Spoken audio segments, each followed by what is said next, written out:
Profile, CNT আর plan. আর second part CNT আপনাদের সঙ্গে share করছি। সিএনটি কথার অর্থ হলো সেলুলার নারিশমেন্ট থেরাপি, বাংলায় বলা হয় কোষীয় পোষণ পদ্ধতি।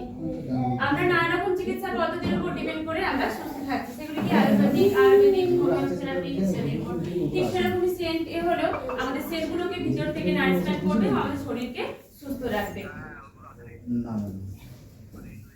আমরা তার সত্ত্বেও কি সুস্থ থাকতে পারছি? আমরা সুস্থ থাকতে পারছি না। কি হচ্ছে না, আমাদের মানব দেহে যে অর্গান বা অর্গানিক সিস্টেম সেগুলোতে আমাদের বিকৃত হচ্ছে। আমরা অর্গান বলতে কি বুঝি না, আমরা অর্গান বলতে বুঝি ব্রেন, লিভার, প্যানক্রিয়াস ইত্যাদি।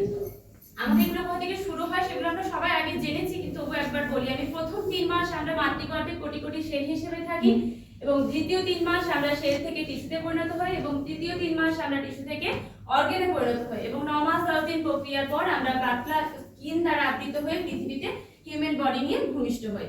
তারপর আমরা কি হয়, তারপর আমরা প্রকৃতির নিয়মে বড় হতে থাকি। বড় হওয়ার সাথে সাথে কি হয়, আমাদের শরীর অসুস্থ হয়। আমাদের শরীর কেন অসুস্থ হচ্ছে? তার কারণ হলো আমাদের অর্গান অসুস্থ হচ্ছে। অর্গান কেন অসুস্থ হচ্ছে? তার কারণ হলো টিস্যু দুর্বল হয়ে পড়ছে। টিস্যু কেন দুর্বল হচ্ছে? কারণ তার কারণ হলো সেল দুর্বল হয়ে পড়ছে। আমাদের সেলকে সুস্থ রাখতে গেলে আমাদের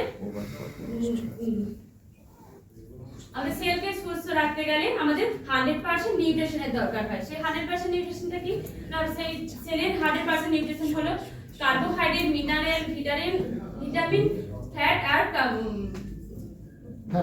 প্রোটিন। সেটা আমরা কোথা থেকে পাই না, সেটা আমরা প্রত্যেকদিনের খাদ্য আর জল আর বাতাস থেকে পাই। আমাদের পরিবেশ এতটাই পলিউটেড হয়ে যাচ্ছে যার জন্য আমরা নাইট্রোজেন মুক্ত অক্সিজেন পাই না, আর মাটির তলার জল আর্সেনিক যুক্ত হয়ে যাওয়ার ফলে আমাদের প্রত্যেককেই জল কিনে খেতে হচ্ছে, যেটা সবার পক্ষে সম্ভব নয়। আর খাদ্যের কথা কি বলবো, আমাদের জনসংখ্যা বৃদ্ধির কারণে আমাদের চাষের জমি কমে যাচ্ছে, যার কারণে আমাদের এক ফসলি জমিতে বহু ফসলি ফসল ফলানো হচ্ছে, এবং তার জন্য কি হচ্ছে না, তার জন্য যে 100% নিউট্রিশন যে থাকার কথা সেটা থাকছে 25% থাকছে, আর 75% নিউট্রিশনে ঘাটতি করছে। তাহলে আমরা এতক্ষণ ধরে জানলাম কি, আমাদের নিউট্রিশন সেলকে সুস্থ রাখতে গেলে আমাদের 100% নিউট্রিশন লাগবে, কিন্তু এখন আমরা জানলাম যে 25% আমরা এই জল, বাতাস আর খাদ্য থেকে পাচ্ছি, আর বাকি 75% নিউট্রিশন আমাদের ঘাটতি রয়ে যাচ্ছে। তখন আমাদের কি হচ্ছে না, তখন আমাদের কবলে পড়ছি। সেই রোগগুলি কি কি না, এখন বাড়ি বাড়ি সবারই সুগার হচ্ছে, হার্টের রোগ হচ্ছে, আরো নানা রকমের অসুখ মানুষের দেখা দিচ্ছে। তখন আমরা কি করি না, আমাদের শরীরকে সুস্থ রাখার জন্য আমরা একজন ডাক্তারবাবুর সম্মুখীন হই। তখন ডাক্তারবাবু আমাদের কি করেন না, ডাক্তারবাবু আমাদের অসুখের নানান রকম সমস্যা শুনে আমাদেরকে একটা প্রেসক্রিপশন লিখে দেন, কিন্তু আমরা সেই প্রেসক্রিপশন নিয়ে কোথায় যাই? আমরা প্রেসক্রিপশন নিয়ে আমরা একটা ওষুধের দোকানে যাই।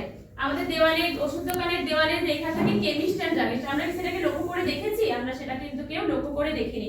তাহলে আমরা জানলাম যে আমাদের 100% নিউট্রিশন হলে আমাদের সেল সুস্থ রাখবে, কিন্তু এখন যেটা ডাক্তারবাবু আমাদেরকে লিখে দিচ্ছেন প্রেসক্রিপশনের মাধ্যমে মেডিসিন, সেটা খেতে গেলে আমাদের শরীরে ড্রাগ আর কেমিক্যাল একটা মাত্র শরীরের উপর সুস্থ রাখতে গেলে একটা প্রলেপ দিচ্ছে, কিন্তু মেন যে রোগ সেটা আমাদের সেলের মধ্যে বাসা বেঁধে রয়েই যাচ্ছে।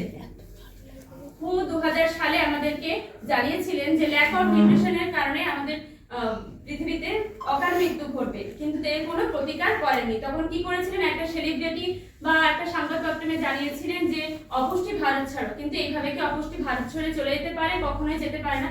তখন আমাদের কোম্পানির managing director respected sir Gautam বালি ওনার জন্য একটি বিট দিয়েছিলেন সিএনটি। এটি কিছুই না, এটি কিছু ফুড সাপ্লিমেন্ট, এর কোনো সাইড এফেক্ট নেই, এটা পুরোটাই প্রাকৃতিক ভাবে তৈরি। এটা যদি আমরা খাই তাহলে আমাদের শরীরে যে 75% নিউট্রিশনের ঘাটতি সেটা আমরা পূরণ করতে পারবো। আমরা এটা নিজেরা খাবো এবং অন্যদের খাওয়ার জন্য অনুপ্রাণিত জানাবো। Thank you.